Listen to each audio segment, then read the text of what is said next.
tapi dari Aura yang dimana mereka bisa punya potensi untuk ngebuang ke arah XP lane dan Pakito Yes. yang akan menjadi jawabannya. Gue baru pengen ngomong Pak Kito.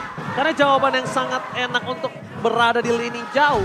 Untuk melawan head to head dengan seorang Kimura, ya Pak Kito itu tuh. Dan sekarang para pasukan dari ada. RRQ, mereka punya Grok, mereka punya Benedetta, mereka juga punya Uranus. Tergantung mereka mau main apa. Bahkan kalau misalnya ngomongin soal Banana, kayaknya Banana udah mulai main ke arah hero yang sandwich gaming atau backstep. Sandwich yang penting punya damage. Iya, punya damage sama backstep. Berarti kita asumsikan di sini dia harus punya vector damage. Vector damage yang bisa menangkap ke arah belakang, mungkin bisa ada Terisla. Bisa ada Terisla. Tadi Karena- aku sempat kepikiran untuk Terisla juga. Ya. Tapi mungkin untuk clear-nya agak sedikit pelan ya dari Terisla sendiri kalau dibandingkan dengan seorang Arlott. Oke, dia ambil Baxiannya karena mereka udah tahu melihat kalau misalnya Baxiannya akan menjadi jawaban dan jangan sampai digunakan oleh seorang Fan. Jangan sampai digunakan oleh seorang Fan dan Fan ini udah ditutup dari Link, udah ditutup dari Lancelot, Bahkan ditutup dari Fredrin-nya Fredrin juga. itu powernya dia banget loh. Iya. Dan Dan mungkin sekarang yang tersisa paling cuma Martis, tapi balik lagi Martis lawan Basya ini bakal berat banget. masalahnya Martis akan berat dan akan ketahan di depan sana. Cuma untungnya dengan adanya Kari kali ini akan bisa menjadi jawaban untuk melumat Baxia yang tidak bisa lagi invasi jungle seenak jidatnya di game seperti di game yang pertama. Oke, berarti pertanyaan tinggal XP lane yang tersisa untuk saat ini karena Martisnya udah show. Berarti kita akan lihat Arlott yang akan bertemu dengan satu hero yang belum muncul. Grok masih ada, bahkan Terisla pun masih ada. Badang bisa loh. Badang pun oke, karena balik lagi dia imun. Ketika nantinya Masya juga boleh kalau mau. Masya untuk menuju ke arah Kari juga oke, tapi balik lagi Kari ini dengan Golden Staff akan memakan Masya di late game. Ya, Badang apalagi bisa- dia punya slow effect juga ya, Ya kalau dari mau, seorang Kari. kalau misalnya mau surprise ya bisa ada Badang, ada Grok. Ya, Dan Grok yang tersisa. Dari bahkan sebelum kita menuju ke band atau bahkan pick yang keempat, kita udah asumsikan ada Grok di sana.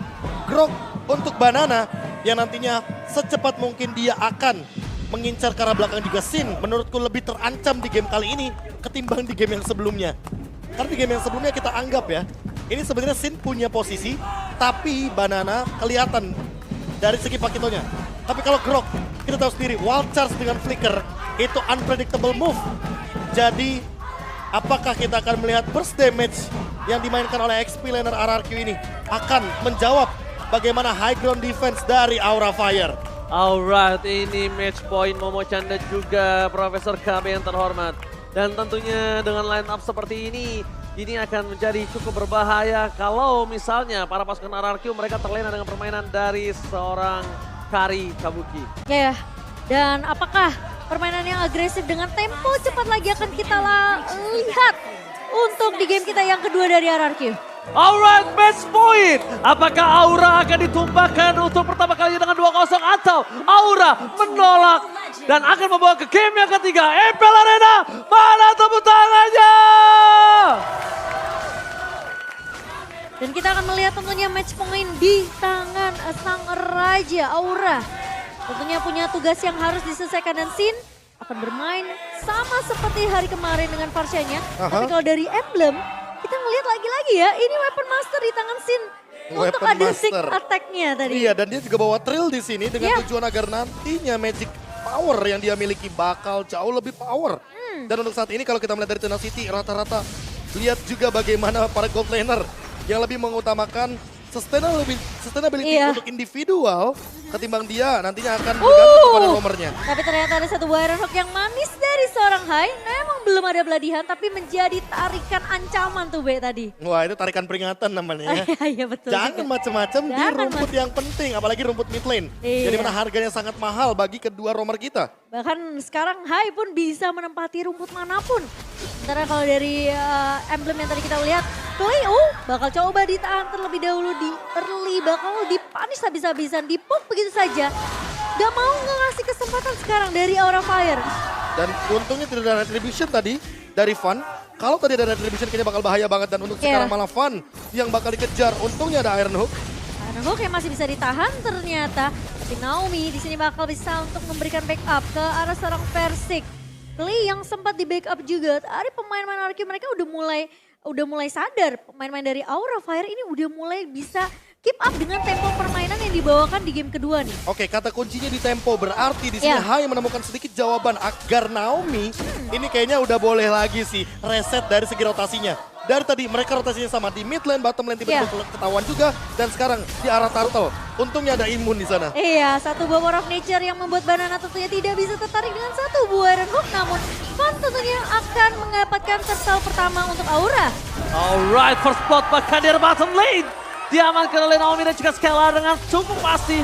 Lagi-lagi Divine Judgment menjadi penentu dengan ada satu buff first spot yang sangat mahal. Wah, ini dia rotasinya, si jawaban dari Hero Pick Off. Iya. Ketika kita tahu bahwa Divine Judgment suppress, Bloody Hand suppress. Bedanya Hai menuju ke arah top lane, menuju ke arah turtle. Kebetulan di arah bottom lane ada yang sendirian dong, 1v1 situation berubah menjadi 2v1 situation, dan kali ini RRQ memenangkan setidaknya match up untuk gold lane mereka. Dan bisa dibilang itu jadi informasi yang penting karena Banana tahu keberadaan dari Hai ini ada di area atas. Sehingga tadi ada satu buah inisiasi yang begitu manis dari Naomi ke arah gold lane dari Aura Fire. Passing menuju ke arah seorang Hai, tapi Fan is coming. Menuju garis depan para pasukan dari RRQ, mereka memilih untuk mundur terlebih dahulu dan clear minion akan kembali terjadi di arah gold lane. Hanya clear sementara saja, tidak akan ada teamfight tambahan kecuali Iron Hook dari Hai ini berhasil mendapatkan satu sosok pemain RRQ. Lumayan menyeramkan sih sebenarnya dari seorang Hai sendiri. Jadi Naomi sekarang seperti yang KB bilang, udah boleh mulainin rotasi ke arah yang dimana Hai ini udah nggak bisa nebak nih rotasi dari seorang Naomi. Iya, karena kalau Naomi ketahuan duluan sama Hai, yang ada Hai bakal meng-cancel Divine Judgment tersebut, dan itu bakal menjadi malapetaka karena sama-sama main pick off, bedanya lebih defensif karena Aura Fire. Dan untuk backup, ingat di sini Sin dia membawa satu buah lethal ignition, jadi burst damage magicalnya akan lebih kejam ketimbang Clay yang bermain dengan Impure Rage. Iya. Tapi memang ya Pasha akan lebih kejam dibandingkan dari seorang Eve. Lebih Oke, instan. Iya. Lebih instan. Tapi ini ada item equipment-nya, silakan Profesor. Ya, balik lagi Ice Queen One, pilihan yang bagus banget dari Clay karena dia lebih main utility-nya.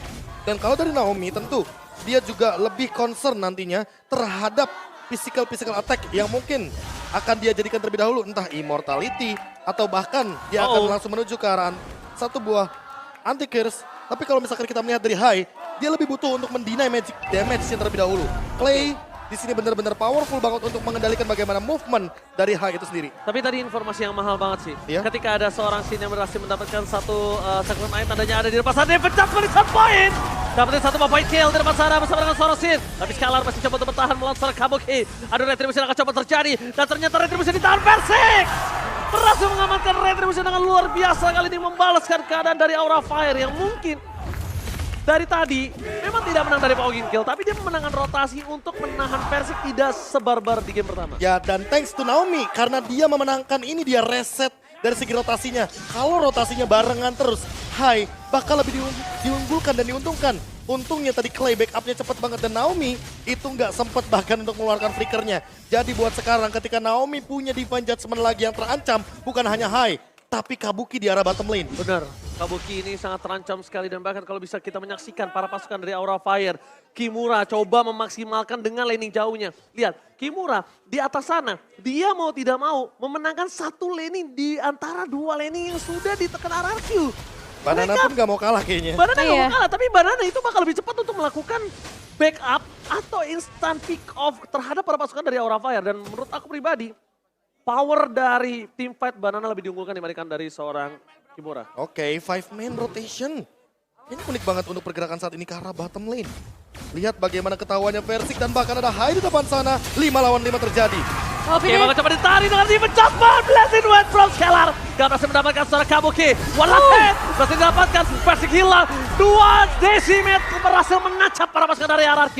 Double kill from Fan membuat tim fight kali ini akan lebih adil. Dan para pasukan dari RRQ mereka harus sudah mulai lebih sadar kalau Fan memiliki power yang sangat sakit. Dan kelihatan service dari Naomi di sini benar-benar coba untuk memanjakan Skylar dengan point kill yang didapatkan di 5 menit pertama. Team fight yang terpisah tadi kita ngelihat ketika memang dari seorang Hai berfokus bersama dengan Fan kali ini mencoba untuk mengembangkan gara depannya. Tapi di sisi lain Naomi, Divine Judgment yang langsung di follow up sama Skylar, Blazing Duet dan bahkan Kabuki tumbang di detik-detik terakhir. Melihat historical ya, season 11, Cloud Skylar 11 kali pick 81%. Angka yang begitu sangat-sangat luar biasa. Dan tentunya untuk kali ini dia memainkan kembali Cloud-nya di game yang kedua. Oke, fokus terhadap satu buah turret. Tapi sekali depan sana Blazing Duet. Membalikan kembali kanan. Sin, gak punya apa-apa lagi. Tapi lihat Flicker, Bloodihan. Akhirnya menutup sosok Skylar. Skylar hilang, mencoba membalikan kanan tapi tidak ada lagi yang bisa diselamatkan. Retribution ditukar dengan ada satu sosok Turtle yang setidaknya Fan juga bisa menjadi korban Profesor. Gak ada lagi jalan, gak boleh pulang. Maunya digoyang karena satu hit terakhir. Fan still survive. Dijemput oleh para pasukan Aura Fire dan bahkan RRQ gagal bisa menutup hari dari seorang Fan. Masih bisa bertahan Fan dari kepungan dua pemain RRQ dan sekarang menjadi kerugian di sisi RRQ yang dimana Skylar terlalu mengambil resiko ketika ada posisi dari Hai yang masih punya Bloodihan. Wah itu tadi sih mungkin Bloodihan yang mungkin tidak terduga-duga juga Mahal. karena ada flicker. Itu Bloodihan mahal banget. Balik Kalau lagi. dia nggak flicker Bloodihan, gua jamin scene-nya itu tumbang. Iya karena Skylarnya juga udah ready banget ya kan. Dia melakukan dodge dari dua Feather Air Strike dan untuk saat ini berarti kita harus melihat kembali bagaimana posisi dari antar mid lanernya. Karena apa? Karena sebenarnya power team fight sesungguhnya nanti bakal ada di Clay dan Sin. Kalau dua-duanya tertangkap terlebih dahulu mereka yang bakal ter-take down. Game adjustment for Kimura. Tapi masih ada flicker. Blazing Duet dikeluarkan for nothing. Pada Aster dibalaskan kembali menuju ke arah belakang. Naomi masih punya immortality. Tapi para pasukan dari RRQ gagal ditangkap oleh seorang Hai. Membuat team fight kali ini mungkin agak lebih cukup unggul dari RRQ. Wah double slow-nya ini sih yang mematikan ya. Yang satu dari Real World Manipulation dengan Ice Queen One. Yang satu lagi dari Versik dengan Turquoise Presence-nya. Dan ini benar-benar bakal menjengkelkan bagi Fan. Kenapa? Karena Fan posisinya benar-benar jalan kaki. Kecuali kalau dia misalkan ready dengan Mortal Coil. Tapi di satu sisi lainnya ini dia jawaban dari Fan. Dia mau nggak mau harus bikin karena Hunter Strike agar dia punya movement speed tambahan. Daripada dia terjebak di dalam Real World Manipulation. Dan itu semua juga disupport dengan ada focusing mark dari seorang Naomi. Jadi team fight nempelnya bersama Naomi ini akan nambahin damage untuk pemain-pemain dari RRQ lainnya. Dilema banget sih Momo-chan buat seorang Sin. Dia ngebuka posisi, dia terdeteksi dia yang dihajar. Tapi Iya. kalau dia nggak melakukan following up, Teman-temannya nggak punya damage. Iya, Teman-temannya makanya. akan tumbang. Jadi Sin ini bisa dibilang salah satu orang yang berada di posisi satu buah blow. Maciman yang mantap! Langsung dapetin Bloodihan dan langsung dibalikin kembali keadaannya. Hai menjadi korban, tapi di sisi sebaliknya Hai masih selamatkan flicker yang dia miliki. Power dari RRQ sekarang agak menurun. Mereka nggak bisa melakukan team fight di arah Lord karena 4 versus 5 bukan hal yang adil ketika tidak ada 2 sword skill yang dimiliki dari RRQ. Ya dan bahkan kali ini Aura mereka memaksimalkan momentum yang sudah mereka dapatkan langsung melakukan inisiasi. Tapi Naomi terkena sendiri dari depan, immortality pecah cabai Skylar. Blazing Duet. Tapi ternyata Blazing Duet satu ditukar satu. Skylar hilang, Decimate is on point. Di sisi depan sana versi akan menjadi bulan-bulanan warga dan satu buah Decimate kembali menutup seorang versi. Decimate is on point. wah ini benar-benar team fight reset yang bagus buat Aura Fire. Mereka tahu persis bahwa nanti RRQ akan balik lagi untuk melakukan team fight. Dan ini dia pemaksaan yang diawali dengan Clay yang terkena Iron Hook dari Hai. Di follow up lagi dengan Naomi yang ternyata menjadi korban kedua. Dan ternyata korban ketiganya ada di Skylar. Dan juga Versik yang memegang Retribution sehingga Lord kali ini bakal free untuk Aura Fire. Dengan Lord ini mereka akan menompang God jauh lebih tinggi. Tapi ingat sama-sama punya high ground. Jangan sampai termakan dengan super minion dan terjebak di dalam area high ground dari masing-masing tim. Iya. Aku setuju banget, jangan sampai terjebak. Dan kalau bisa kita bilang, tadi agak cukup gelap ya map untuk Clay ya. Iya. Jadi dia tidak bisa mendeteksi di mana keberadaan dari seorang Hai. Tidak dapat posisi juga di mana Hai berada. Dan ditambah dengan satu Iron Hook. Ingat, jarak adalah penentu. Dari awal Sin dan juga Clay harus menjaga posisinya ketimbang nanti dari masing-masing tim kehilangan teritorialnya. Iya, tapi kali ini pressure-nya masih berada di tangan Aura Fire. Dengan bahkan Lord yang berhasil diamankan. Lord pertama di menit ke-11 yang sudah mulai berjalan di area atas. Namun RRQ seperti mereka nggak mau kasih chance terlalu banyak. Turret memang sudah berhasil untuk dihancurkan. 3 turret di tangan Aura Fire. Sementara RRQ, menurut aku dari Skylar udah boleh mulai hati-hati sih. Masuk dengan BTMI-nya dan juga bahkan dengan ada satu buah Blazing Duet yang bisa dibilang itu bisa jadi makanan yang dimakan balik sama pemain-pemain dari Aura Fire. Oke, coba dipaksa di depan sana dari sang Kimura.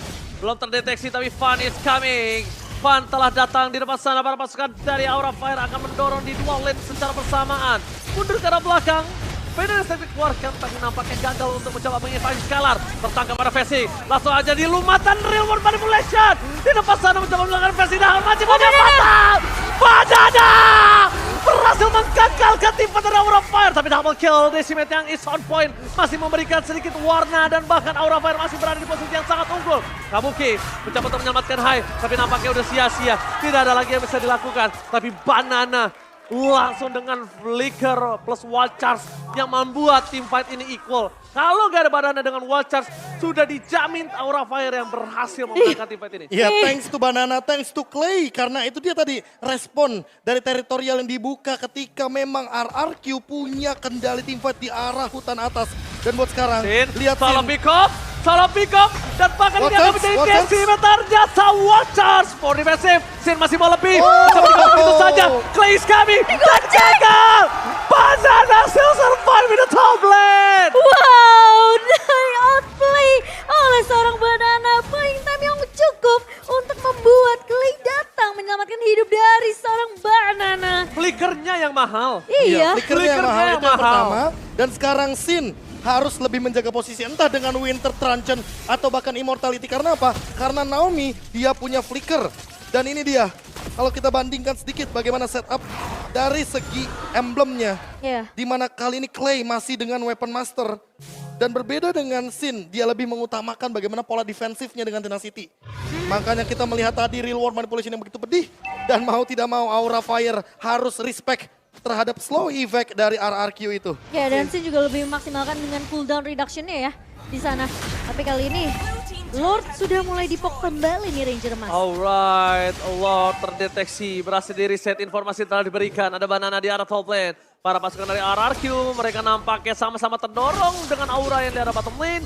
Dan RRQ di arah top lane. Lihat, ada Versik di sana mencoba untuk mencari di mana keberadaan dari seorang Hai. Informasi yang telah diberikan dengan adanya Skylar yang standby. Terlihat ada Kimura, damage harus ditahan. Tapi ingat, ada Naomi yang hilang dengan instan. Satu momen kill sangat mahal mencoba mendapatkan Kimura kembali. Tapi Kimura harus menjadi korban selanjutnya. Van di sana masih terlalu perkasa. Banana tidak bisa menemani. Tapi Van decimate is on point. Dan Retribution ditahan oleh seorang Van. Dibalikan kembali kanannya. Versik akan coba dilumat. Dan mereka kehilangan satu sosok Versik. Walaupun Immortality dan Blazing Duet from Scalar berhasil membalikan kembali dadanya. Double kill, looking for triple kill, tapi nampaknya wipe out akan di tangan dari Aura Fire. Oh, Versik mencoba untuk mengejar ke arah seorang Van. Namun masih ada aura-aura dari seorang Van dan masih bisa survive. Satu pemain tersisa, tapi RRQ sepertinya mereka bakal coba untuk melakukan clear terlebih dahulu. Lord yang sudah mulai muncul di area bawah Ranger Mas. Oke, Kimura is coming. Real World Manipulation telah dibuka. Menjaga Kimura agar tidak masuk ke dalam Real World Manipulation. Tapi lihat Skylar. Kimura. Blazing Duet from Skylar. Outplay kembali terjadi. Kimura terlalu terburu-buru. Ingat, nafsu membunuhmu. Wah, ini thanks to Wind of Nature. Diawali gara-gara Wind of Nature. Ketika ada 3 pemain yang benar-benar berada di depan Skylar. Perubahan item manajemen yang begitu instan. Benar-benar langsung menjawab 3 pemain yang langsung bisa dihabiskan. Untungnya Van masih survive. Bayangkan kalau Van tumbang, itu mid lane pasti bakal lebih dalam lagi dipush oleh kawanan dari Sang Raja. Gila, Van ini bermain dengan sangat-sangat mahal. Lihat, dalam under kondisi dia dapetin 7 point kill tanpa ter-takedown. Decimate selalu on point dan dia selalu mengaktifkan pasifnya. Apalagi dia hybrid build-nya ya. Dia nggak sembarangan Prof untuk melakukan decimate. Iya. Dia tunggu, dia pastiin decimate yang dia keluarkan itu terhadap orang yang bisa dia tumbangkan, Momochan. Langsung straight one kill langsung dari seorang Van di Wah, sini. kacau sih. Van ini memang harus dibekuk sih. Menurut gua sekarang powernya Van dari sama Kabuki itu di posisi kedua Van. Paling mahal Kabuki, kedua Van. Walaupun Sin secara tidak langsung mid laner yang mahal, tapi Sin masih bisa di-counter sama Skylar. Ya ini dia, salah satu momentumnya. Ketika mungkin teman-teman lebih fokus sama team fight, tapi kita mungkin akan melihat bagaimana Van yang bolak-balik dengan Mortal Coil-nya, dia masih bisa maksimalin Retribution yang begitu on point. Dan padahal di sana ada Versik yang melakukan sebuah pergerakan cancellation. Tapi untungnya dengan Retribution tersebut masih didapatkan Lordnya bagi kubu Aura Fire. Gila, dan gua sekarang gak heran kenapa dia naik ke MPL. Iya. Ini bener-bener Dan dari awal ya, dari awal. Dari awal, karena power of Retribution-nya Dia sangat-sangat kuat dalam kondisi 1 lawan 3 loh tadi. Gila. Ini 1 lawan 3 dan bahkan di Masih sini bisa dapat posisinya, 1 lagi. ingat roamernya bukan roamer yang maju. Ini roamernya defensif loh. Iya, Franco. ya. Yang mau tidak mau dia dia nggak bisa akan bantu, bermain di belakang. nggak bisa cover. Dia nggak bakal bisa cover, tapi yang mengcover diri sendiri yang tadi Antiquiras, Radiant Armor, Immortality, dan bahkan sekarang mungkin akan menuju ke arah Blade of Despair. Fun, perlu di shutdown untuk saat ini. Perlu di respect sih, perlu di shutdown sih. Makanya gue bilang Kabuki itu adalah yang paling mahal nomor 1, kedua Fun, ketiga Sin.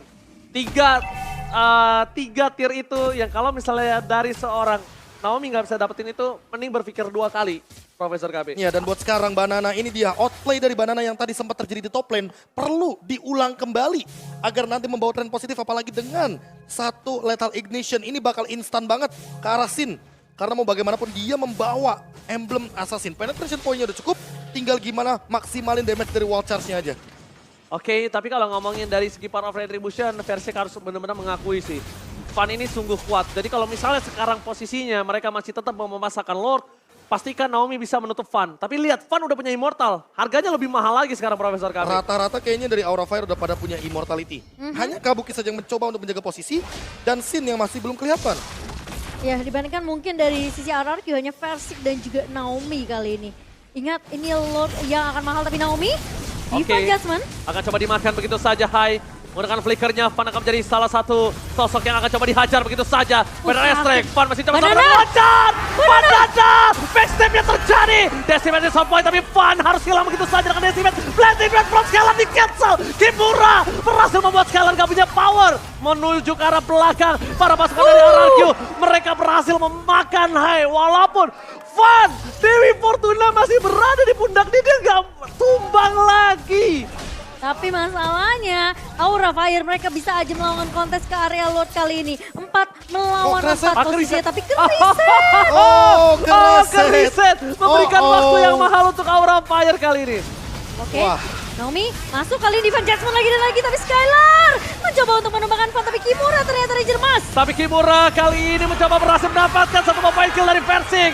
Versik berhasil ditutup, Blazing 20 dalam 1 buah push dan hilang. Mundur ke arah belakang Wind of Nature, tapi Kimura udah gak ada. Jadi sisa Kabuki. Kabuki memang sakit damage, tapi Kabuki memiliki range yang cukup dekat, tidak bisa terlalu dekat dengan seorang Clay. Permainan yang luar biasa. MPL Arena, mana tepuk tangannya dulu dong. Gila, itu ketika Versik nabrak ke area belakang, hilang di lumat. Kimura. Langsung ada Kabuki, cikicu. Wes, dan bahkan kali ini ya Aura, mereka mau bermain dengan cepat, mereka mau dapetin objektif Lord kali ini. RRQ, mereka memang tidak punya Versik dan kemungkinan tentunya Lord ini akan jatuh ke tangan dari Aura Fire. Oke, informasi telah didapatkan, tapi kali ini lihat Blazing Duet telah dikeluarkan. Menurut posisi dari Kabuki, informasi yang akan dimenangkan Kabuki adalah Skylar gak bakal punya Blazing Duet nanti untuk masuk. Oke, tapi buat sekarang masalah utamanya adalah Lordnya ke arah top lane. Dan ini yang harus diperhatikan juga sama kawanan RRQ bahwa mereka punya Clay di lini belakang. Gimana caranya Aura Fire untuk menutup reward manipulation ini juga perlu dicari. Apakah Kimura dengan flickernya nanti akan langsung memainkan Final Slash? Atau jangan-jangan Hai akan mengorbankan 1 flickernya hanya untuk menutup reward manipulation agar Clay tidak bisa memanfaatkan ultimate-nya di dalam area high ground. Dan untuk sekarang tinggal kita lihat juga Sin, karena Sin udah punya lagi flickernya dan spell rata-rata dari kedua belah tim akan ready. Ini dia 100% team fight akan terjadi di menit yang ke-20. Late game bisa jadi 1 momen dan bahkan bisa jadi end game untuk Aura Fire. Alright, Aura Fire berada di posisi yang diunggulkan kali ini. One Straight Push sudah berada di depan mata. Dan bahkan bersama dengan adanya Lord membantu di arah top lane, membuat RRQ mereka porak-poranda. 2 pilar di arah top dan di arah bottom base turret mereka sudah hancur. Tinggal di arah mid lane akan membuat botak dari base turret mereka. Tapi lihat, Lord akan segera diselesaikan dengan sangat cepat. Walaupun begitu, dengan kondisi Aura Fire yang sedang berada di dalam under tadi, dan 1 Lord penentu ini membuat posisinya berbalik langsung. Ya, mereka langsung dapetin keunggulan dengan 2000 gold di tangan di menit ke-21 kali ini. Dan bahkan dari semua map control yang dipegang sama Aura Fire ini udah bener-bener gak bisa di asal-asalan dari pemain RRQ untuk masuk ke area jungle mereka. Wah, tinggal mainin Winter sih di sini. Posisinya udah late game, itu yang pertama. Immortality mungkin bisa menjadi jawaban, tapi entah kenapa terlalu banyak slow effect, terlalu banyak cancellation dari kedua belah tim. Sehingga Winter Truncheon mungkin saja bisa untuk menjadi alasan kenapa skillnya bakal terbuang. Tapi Dan kalau kita melihat dari Naomi, masalahnya utamanya adalah karena immortality tadi udah pecah. yes. Walaupun dia punya fleeting time, tapi dia harus mempertimbangkan juga flickernya ini untuk siapa. Ya, tapi kalau misalnya dilihat dari replay berkali-kali mereka penangkapan itu kayaknya nggak worth it banget kalau Kabukinya free hit kayak gini. Setuju, karena balik lagi Kabuki di sini adalah damage dealer utama, gold laner utama dari teman-teman Aura Fire. Walaupun trade-nya imbang ya menurutku ya. Kimura tuker sama mungkin satu Versik ya kan. Di late game seperti ini balik lagi Kabuki tidak ada yang menjaga. Dan bahkan Van-nya udah siap lagi dengan immortality-nya. Makanya ini udah tinggal mainin item management. Dan gimana caranya pembukaan dari Hai atau bahkan dari Naomi ini bisa on point. Karena dari tadi Banana aku lihat dengan Lethal Ignition target dia cuma ke arah Sin. Kabuki bukan target utama dia. Iya, Kabuki nggak target utama. Ketika aku bilang tier paling mahalnya ya Kabuki, kedua Van. Tapi ternyata 2 kali menangkapan itu nggak worth it banget, Prof. Jadi mungkin mulai harus diperhatikan kalau Kabuki harus dilenyapkan dari line up down untuk mereka bisa mendapatkan kemenangan kali ini. Tapi Aura Fire tinggal satu, gimana caranya mereka bisa tetap dapetin Lord kali ini. Mereka tetap bisa menjaga seorang Kabuki, tapi lihat Versik. Retribution telah dikeluarkan begitu saja. Hai akan menjadi pilihan utama. Dengan adanya damage yang terlalu besar, Flicker pun telah dikeluarkan, tapi Van datang. Mencoba untuk memberikan perlindungan, tapi nampaknya masih tidak cukup. Hanya akan ada disengage. Tapi yang mahal adalah tidak ada retribution dari seorang Versik. Iya, dan sementara Lord sudah mulai muncul. Dimana kita yang ke-23 kan memang udah nggak punya satu ball flicker juga. Terpaksa dikeluarkan tadi atau enggak posisi dari Hai itu bisa tumbang di area reward manipulation yang sudah mulai dibuka oleh Clay. Tapi Versik, lihat Kimura! Dengan ada yang pada slash berhasil mendapatkan satu sosok yang sangat mantap, tapi Kabuki! Immortalnya pecah, bakal coba ditangkap dan dia pecah! Shut down! Kabuki hilang! No Kabuki, no party! Tapi Sin? Immortality juga pecah para pasukan dari RRQ. Mereka coba fokus mendapatkan satu lagi yaitu Sin. Tapi di sebelah sana, Teten from Bogor! Berhasil ditutup begitu saja Kimura. Masih coba untuk bertahan. Hai akan menjadi korban ketiga. Oh no, dan ini Aura! bencana! Ini bencana! 3 orang butuh 1 menit untuk kembali ke lane up down. Apakah ini akan di straight push di area mid-nya? Satu mua Magic Center sudah mulai dibuka dan Kimura bersama dengan Van yang tersisa. Apakah masih bisa ditahan? Dan Naomi! Dari Naomi berarti suara Kimura. Maka coba di all in begitu saja. Kimura udah terlalu dalam. Final Slash mencoba menyelamatkannya. Duet from Scalar. Berhasil menemukan suara Kimura. Hilang begitu saja. Van seorang diri. Ini bencana. Sang Raja memulai debutnya dengan 2-0. Wow. 2-0 pertama 2-0 pertama. di minggu pertama kita, Prof KB. Dan di tangan RRQ ternyata kemenangan yang begitu dramatis. Karena dari tadi kita udah sempat mention bahwa Kabukinya free hit. Kabuki Kabukinya paling tidak tertangkap. mahal. Dan Kabuki paling mahal. Banana melakukan tugasnya dengan sangat baik sekali. Gila sih. Banana.